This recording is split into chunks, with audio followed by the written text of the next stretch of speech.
daawadayaal waxaanu joognaa magaalada Brooks waxaan la fadhiyaa duqa magaalada oo aan ka wareysanayno nolosha iyo sida bulshada halkan ku nool ay u dhaqan yihiin gaar ahaan Soomaalida.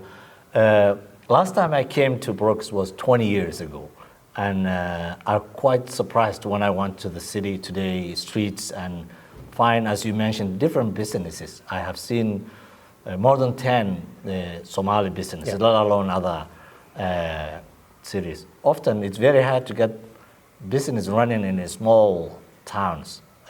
What made these people possible to run businesses? I think the people.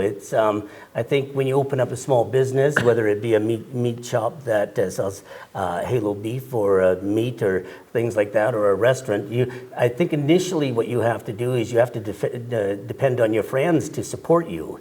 And then expand from there, and then tell the word to other people that, this is a good place to shop and, to do business. So it takes a risk, and I admire, anybody that gets into business, because you have to put an investment into it, whether you're buying, furniture or stoves or ovens or, whatever you're doing. It's risky to start a business, and you do need your friends initially to kind of help, and you need the community to, help support that business to keep it going. And that's what we often hear from other places too.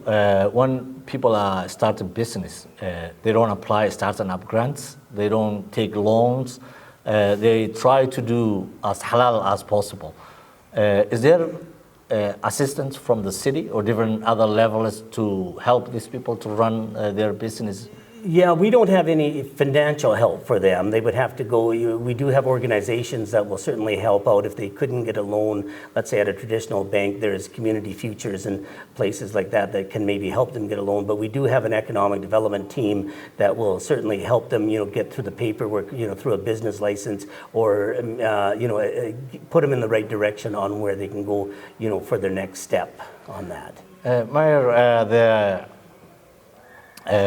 where a lot of news is around small towns issues, let alone the immigrant who lives, the crime and the drug issues. What can you tell about general how's the crime and the drug issues in Brooks? I don't think, I think our crime isn't any different than anywhere else.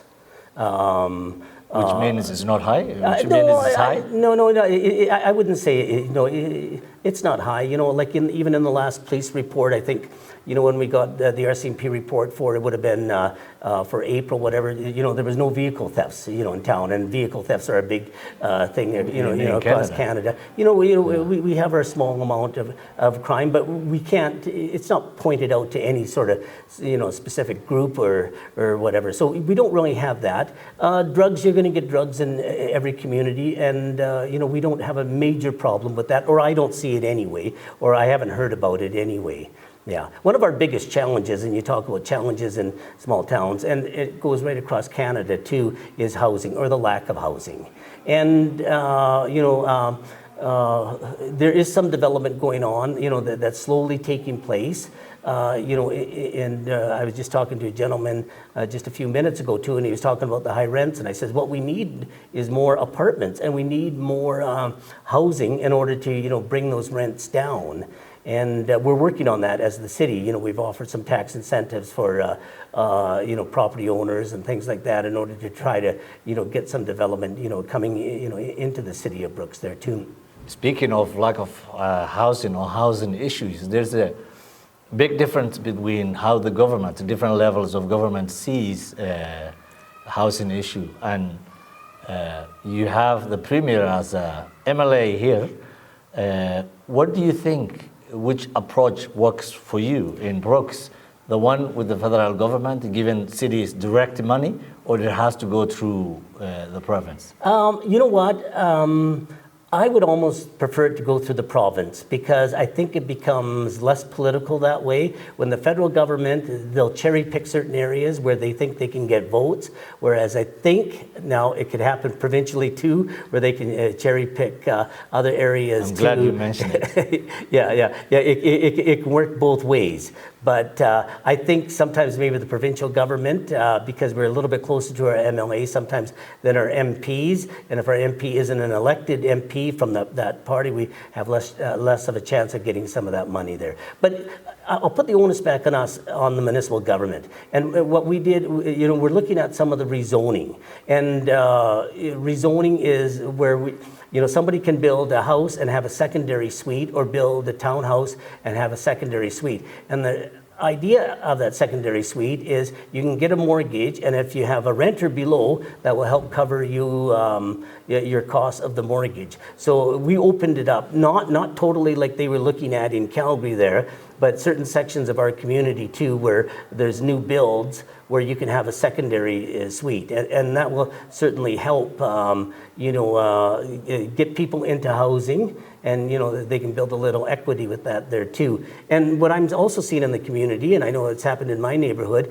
is where you get two families buying one mortgage, or on one mortgage. So you have two families with the title on the mortgage, so they're splitting it. So for example, if the house is $400,000, one family pays, it's basically $200,000 worth, the other one is $200,000, but they're splitting the title. And then after maybe 10 years, you have a certain amount of equity in that house, you can sell that equity, and then you got two houses or three houses out of that equity there too. So there are opportunities if the banks allow them to get the dual title on a property there too. And like I say, municipally, we've rezoned some of the areas there to try to make it so people that are buying or getting into a house, it will help pay for that mortgage on that too. Very interesting. I think that will work for a lot of immigrants. Yeah.